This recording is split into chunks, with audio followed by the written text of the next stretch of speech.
le concours photo Montre-nous ton paysage. D'où est venue l'initiative, M. Cédini ou Mme Lopin? Mme Lopin qui va nous dire. Donc, d'où est venue l'initiative?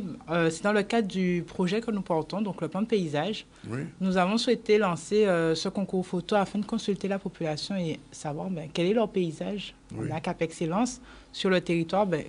Quand on leur parle de paysage, qu'est-ce qu'ils entendent? Est-ce que c'est un paysage urbain, paysage littoral, paysage naturel, rural, je ne sais pas. Quand même, il n'y a pas de paysage politique, non? Non, il n'y a pas de paysage. Laissons la politique aux politiciens. Donc là, nous parlons vraiment de paysage et du coup, le concours photo, c'est vraiment pour faire la population participer à ce plan de paysage et avoir leur retour sur ce qu'ils entendent du paysage de Cap Excellence. Alors, tout type de photo, tout le monde peut participer dans Cap Excellence ou uniquement les gens de l'aglo ou bien au-delà? Non, tout le monde peut participer, de 7 à 90 ans. Dès qu'on sait utiliser un téléphone portable ou un appareil photo. Oui, donc là, il n'y a pas de problème. Tout le monde peut participer, envoyer sa photo sur paysage@capexcellence.net. Et du coup, l'objectif, c'est de faire sa photo, de nous dire, intituler sa photo, nous dire pourquoi ils ont pris cette photo et qu'est-ce qu'ils voulaient nous montrer. Et nous allons retenir les plus belles photos du paysage de Cap Excellence. Et on gagne quelque chose quand même? Oui, on va gagner bien en Cap Excellence, on gagne beaucoup de choses. Un petit prix quand même. Un petit prix quand même. Déjà, le premier prix, c'est la mise à l'honneur.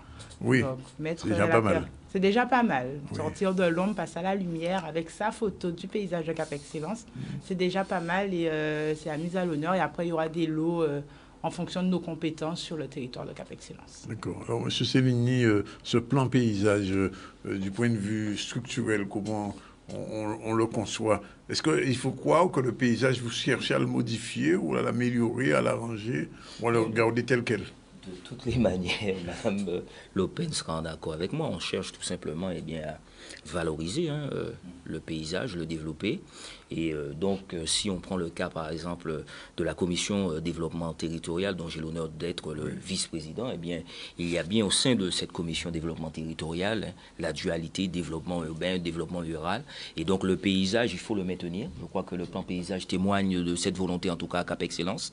Et pour ce qui est, en tout cas, de ce concours, vous voyez bien que Cap Excellence met en œuvre ce concours, mais au-delà de Cap Excellence, il y a des villes membres.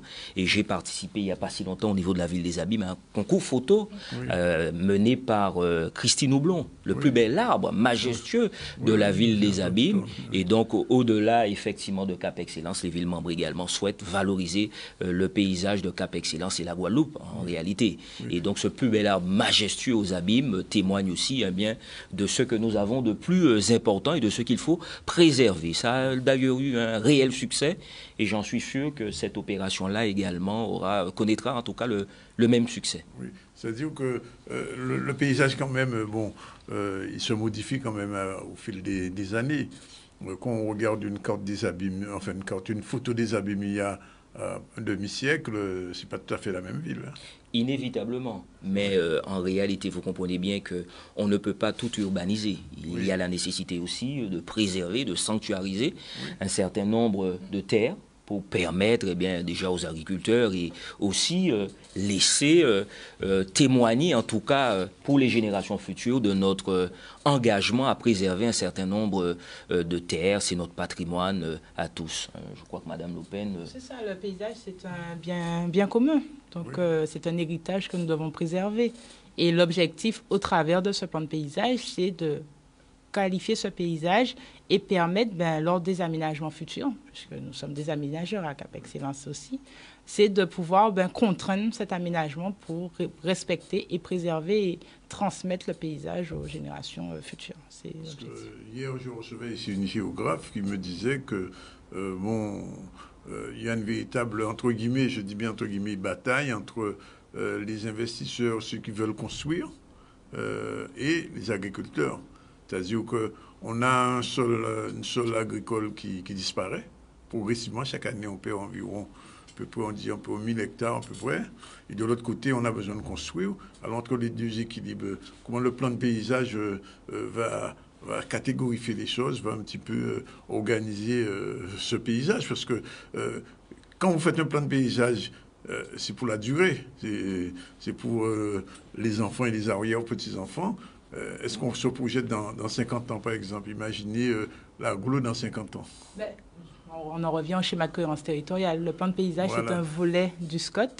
Et du coup, l'objectif, c'est d'intégrer cette notion paysagère dans le schéma de cohérence, qui est, lui, un document de planification sur les 20 prochaines années. Oui. Donc, notre objectif, c'est de préserver, on a parlé d'agriculture, faire le lien avec M. Cellini, c'est de préserver ces terres agricoles. On est contraint, nous sommes sur un territoire, on va dire, fini, hein, on a nos frontières, on est obligé d'aménager. Oui, nous sommes une île aussi. Hein. Et nous sommes une île. Vous avez dit au début, nous sommes insulaires.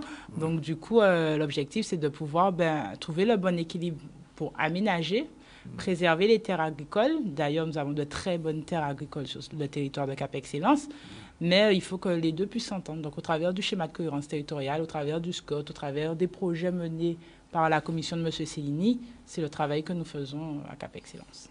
Et comment réagit le public, enfin le citoyen abîmien ou le citoyen de l'agglo?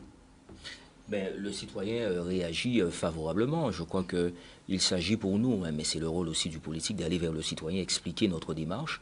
Et nous n'avons de cesse, en tout cas à Cap-Excellence, et vous voyez bien, vous avez exprimé la difficulté, en tout cas, pour toutes les collectivités, et pas seulement les collectivités, mais aussi l'État.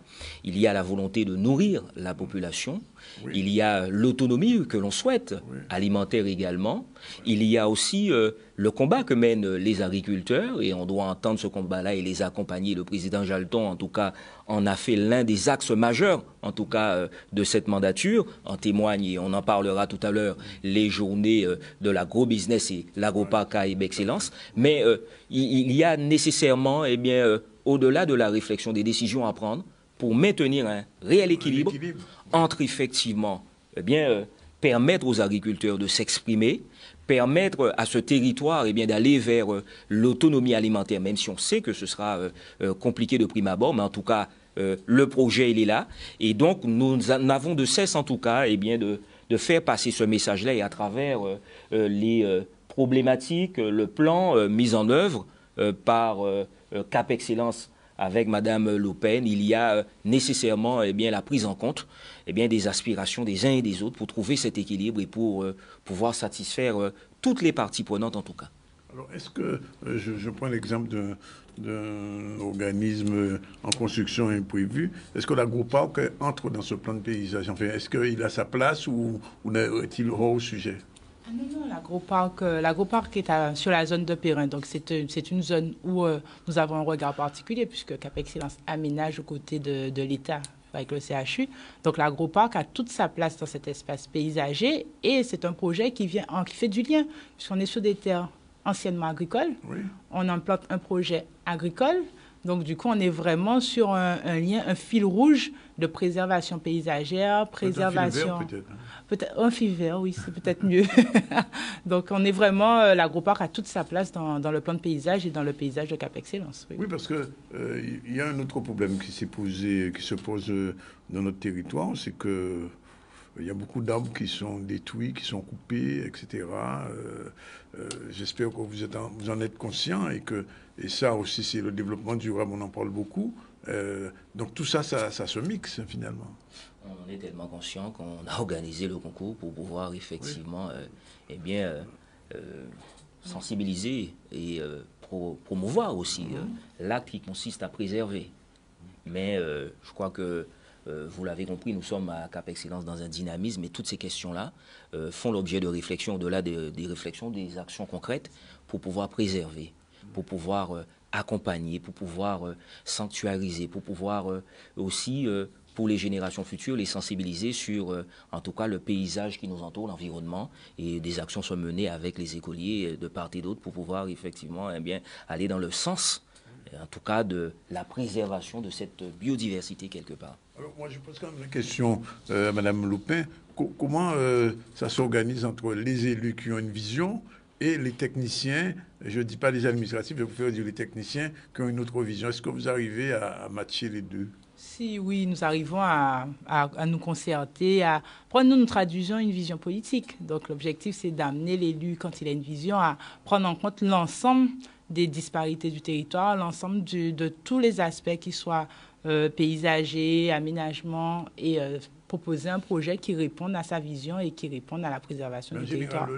Le projet de départ du technicien ou de l'élu? De la vision politique. De la vision politique. Voilà. Et que vous devez traduire en vision technique, et qui répondent aux besoins de la feuille de route pour un élu. Quand on va aux urnes, c'est pour élire sur un mandat, sur un projet politique. Donc moi, mon travail, c'est de mettre en œuvre ce projet politique. Alors, on avait parlé du SCOT la dernière fois, mais il y a un sujet qui est venu d'actualité et qui revient régulièrement, c'est le problème de la relocalisation. Comment vous voyez ça dans les 20 ans au minimum? Donc, vous parlez de relocalisation par rapport aux événements qui se sont passés. Et aussi des événements à venir. Et événements à venir. La géographe qui était là nous disait que peut-être que dans 20 ans, la place de la Victoire ne va plus exister, par exemple. Enfin, je ne sais pas si elle est pessimiste, si elle est lucide, mais enfin, elle nous a dit, vu ce qu'on voit, qu'on est vu du ciel, la Guadeloupe vue du ciel, on a le sentiment quand même que la nature a envie de reprendre ses droits à certains endroits. Ça aussi, nous prenons ça en compte dans le schéma de cohérence territoriale. C'est une vraie problématique, la préservation et la relocalisation, puisque en étant un territoire insulaire, nous avons peu d'espace pour relocaliser. On peut penser au territoire de Pointe-à-Pitre quand on va vers Carénage, où on sait très bien qu'il faut déplacer. Oui. On a vu ce qui s'est passé à Dugazon, où toutes les entreprises étaient sous l'eau. Donc il faut pouvoir leur proposer du nouveau foncier et pouvoir se réimplanter ailleurs. Mais ça, c'est une stratégie... je ne pense pas qu'à l'échelle de Cap Excellence. C'est une stratégie à prendre en compte à l'échelle régionale, puisqu'on ne pourra pas relocaliser tout le monde sur notre propre territoire. C'est un enjeu guadeloupéen de pouvoir relocaliser partout tout le monde et que tout le monde y trouve son compte. Peut-être faisait-elle référence, cette géographe, c'est une géographe, vous avez dit? Oui, c'est une géographe. À la montée inéluctable du niveau de la mer, elle m'a dit quelque avec chose, les enjeux climatiques. Je m'adresse à l'élu, elle m'a dit que souvent, ils font des recherches, ils font des projets, premièrement, et aussi des conseils qui sont peu écoutés par les élus. Alors, je dis ça pas vous particulièrement. En ce qui concerne, vous savez que la zone des 50 pas aujourd'hui, on est en train de revoir un petit peu les choses. Et surtout, il y a des maisons qui sont sous ces 50 pas qui ont été construites, il y a X temps, des terrains, etc. Et surtout, il y a des endroits, on prend par exemple un Petit-Bourg, où on sait ce qui s'est passé récemment et ce qui se passait. Il y a d'autres communes où la mer reprend ses droits, et même Jarry d'ailleurs, je crois qu'il ne faudrait pas non plus qu'on ait le sentiment que lorsqu'on conseille, immédiatement, l'élu peut mettre en œuvre. Il y a le temps de la réflexion, il y a le temps aussi de l'étude, les études préalables, et il y a le temps aussi de la mise en œuvre. Et parfois, pour celui ou le géographe ou celui qui conseille, peut-être le temps de l'élu n'est pas le temps du géographe. Oui, mais le temps de la nature aussi, on doit en tenir compte aussi. Absolument. Parce qu'on voit bien qu'avec les événements climatiques qui se succèdent un peu partout, et on n'y a pas échappé récemment, aujourd'hui, on doit être un petit peu dans un point de vue météo, je veux dire, voir un petit peu devant ce qui va se passer. Alors, les abîmes, il y a une réserve foncière aux abîmes au fond du territoire, mais la partie pointoise du Cap Excellence... c'est plus compliqué. Ça doit être plus compliqué, j'ai l'impression. Ça sera plus compliqué. Et même les réserves foncières auxquelles vous pouvez penser, c'est des réserves foncières où aujourd'hui... le risque d'inondation est prégnant, puisque c'est des vallées. Ce sont des vallées, on est dans la vallée des Grands Fonds, donc du coup, l'eau, elle se déverse. Donc, c'est vraiment des stratégies, comme disait M. Cellini, nous sommes dans l'anticipation. Ça va très vite, c'est vrai, mais c'est des enjeux financiers très lourds. Aussi. Donc, ça ne peut pas se faire dans un claquement de doigts. Nous sommes vraiment sur 20 ans, 40 ans. Je comprends. Le risque, il est là, il est à nos portes, mais ça prendra du temps. Oui. Voilà, c'est le temps. Comme le projet AgroParc et les journées de l'agro-business, c'est un petit peu ça, puisque la volonté hier... Les journées d'agro-business sont prévues quand? Mais les journées de l'agro-business, c'est le 3 et le 4 juin 2022, au pôle d'accueil de Taonaba. Donc, c'est un site intéressant, justement. Absolument. Absolument. Et donc, ces journées découlent véritablement du projet élaboré par Cap Excellence, qui est l'AgroParc Caraïbes Excellence. J'ai eu l'occasion ici de venir et d'en parler à plusieurs reprises. Et donc, il s'agit pour Cap Excellence de contribuer à la consolidation et au développement de l'activité de l'agro-transformation durable en Guadeloupe, et sur son territoire avec pour objectif le développement économique du secteur et également la création d'emplois sur son territoire. Donc c'est un équipement en réalité qui a pour ambition de se positionner comme l'un des acteurs majeurs véritablement de la structuration des filières et il doit permettre en tout cas de voir éclore un certain nombre de projets et d'accompagner aussi les initiatives entrepreneuriales liées à l'agriculture et à l'agrotransformation pour les voir grandir et rayonner par la suite. Ainsi, nous avons décidé en fait de mettre en place pour ces porteurs de projets et les entreprises également qui sont déjà créées, une journée, un espace d'échange d'informations entre les acteurs. Échange d'informations, je veux dire, c'est pas encore une journée business. Non, la journée du 3, c'est une journée véritablement pour les professionnels. Donc, les dispositifs d'accompagnement et d'appui des entreprises du secteur de l'agrotransformation. Donc, le 3, en réalité, si vous avez un projet, si vous êtes entrepreneur, si vous avez des questions sur le modèle économique, l'approvisionnement, la structuration, vous avez besoin d'être accompagné véritablement et vous avez besoin d'échanger également puisqu'il y a un BICA Parole, cette journée vous est consacrée. Et là, sur ce dispositif, en tout cas cette opération, dès 9h, il y aura un mot d'accueil pour donner en tout cas la déclinaison de la journée. À 9h30, l'ouverture de la manifestation. De 9h30 à 15h30, il y a un village de l'agrobusiness, rencontre et échange avec les acteurs économiques du secteur local de l'agriculture. Un BICA Parole donc à 10h. À 11h30, la sécurité alimentaire dans l'agrotransformation, enjeux et obligations. À 14h, quelles sont les clés pour se développer à l'export. Et à 15h30, la clôture de la journée. S'agissant du 4, c'est une journée dédiée à la population, puisque l'objectif pour nous, c'est faire découvrir les innovations en matière d'agrotransformation, donc à la découverte des produits innovants dans l'agrotransformation locale. À 9h, ouverture de la manifestation, le village agro-business, marché des produits, donc agro-market. À 9h30, un atelier du goût. Les fines papilles, l'atelier de transformation BICA Fabrique à 11h. À 12h30, l'atelier du goût, les fines papilles. Et à 14h, atelier cosmétique agro-beauté. Et des horizons, un horizon lointain, un portrait d'un agrotransformateur d'ailleurs, expérience, obstacles et succès. Portrait d'un agrotransformateur d'ailleurs, expérience également. Donc plusieurs agrotransformateurs qui viendront témoigner de leur expérience. Vous voyez bien que la volonté pour nous, et vous voyez, j'étais venu vous présenter les Ticosés qu'on avait initiés, parce qu'il y a nécessairement pour cette structure innovante, performante que nous voulons mettre en œuvre, l'Agroparc Caraïbes Excellence, on n'a pas l'intention de faire, en tout cas de cet instrument, une coquille vide. Il faut qu'en amont, tous les acteurs puissent être sensibilisés, s'organiser, et cet espace leur permet d'échanger, de s'entretenir et de s'épauler, d'avoir des réponses concrètes avec un certain nombre de partenaires d'ailleurs, la région, la CCI, le département, la BPI, le Crédit Agricole, les équipementiers, l'ADI, l'Institut Pasteur, la Chambre des métiers, Guaflor, les organismes de formation, des agences immobilières, Cap Excellence, le FEDER, tout cela au service, en réalité, de l'agrotransformation. Et l'agro-business, en réalité, c'est un terme qui est relativement récent, qui met en évidence l'ensemble des opérations économiques relatives à la production, à la transformation, à la consommation également des produits issus de l'agriculture. Voilà en tout cas l'idée première qui est la nôtre. Créer cet espace d'échange pour que chacun puisse effectivement échanger, puisse également s'épauler pour ceux qui ont pour objectif de se lancer, trouver des réponses concrètes et pour pouvoir mener à bien leur projet. Ça signifie que le projet, cette journée de l'agrobusiness, ces 2 journées sont, on peut dire, une marche en avant pour la création de l'agroparc, c'est-à-dire que le projet agroparc commence à se structurer, à se mettre en place progressivement. Non seulement il se met en place, mais Cap Excellence a aujourd'hui réalisé toutes les opérations, toutes les tâches qui incombent à la mise en place de l'agroparc Caraïbes Excellence. Aujourd'hui, nous sommes prêts, nous sommes dans les starting blocks. Il ne manque que la part et la réponse de l'État, mais s'agissant du volet financier, tout est OK.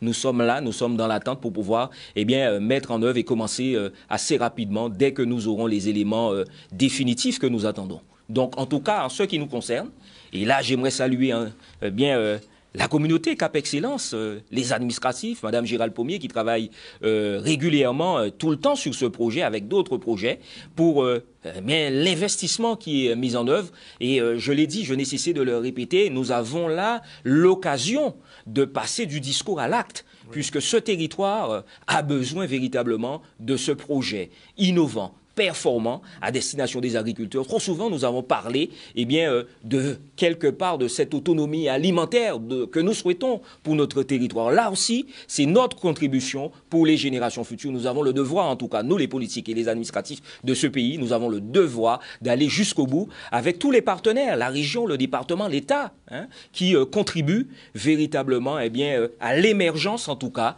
de ce projet pour le territoire de la Guadeloupe. Bien. Alors, on va retenir 2 dates. Premièrement, montre-nous ton paysage et la date de remise des photos. C'est jusqu'au 6 juin, donc on a encore presque une semaine. Et puis le deuxième rendez-vous, c'est ce rendez-vous du 3 et du 4 à Kaunaba. Paul Taonaba, pardon, aux Abîmes. Oui. Voilà, le 3 et le 4 juin pour les journées de l'agrobusiness. Et nous attendons nombreux pour, d'une part, pour les professionnels et d'autre part pour le grand public pour découvrir. Et vous avez, par exemple, nous avons accompagné, lorsqu'on parle de projets innovants, il y a de l'innovation et ces projets méritent d'être accompagnés. Et donc, nous voulons permettre, en tout cas, à tous de pouvoir s'exprimer. Lorsqu'on fait référence régulièrement à Rachel Lollier et Typo Pays, voilà un projet que Cap Excellence, et c'était la volonté du président Jalton, que d'accompagner ces projets-là et de permettre qu'aujourd'hui, elles puissent proposer ces produits à la Guadeloupe et ailleurs par la suite. Bien voilà, c'est dit. Merci en tout cas d'être venu dire tout ça. Le public a entendu, les Guadeloupéens ont entendu, les gens qui nous regardent en ce moment ici en Guadeloupe, en France, un peu partout, sont à l'écoute et viendront en tout cas participer à ce concours. Montre-nous ton paysage, ça c'est quelque chose qui restera à voir. On verra les photos ici, j'espère. Oui, on viendra présenter les photos. On viendra présenter les photos. Et pour l'agro-business, les 2 journées, probablement Canal 10 sera là pour rendre compte de ce qui se passe et on verra un petit peu toutes ces innovations. Voilà.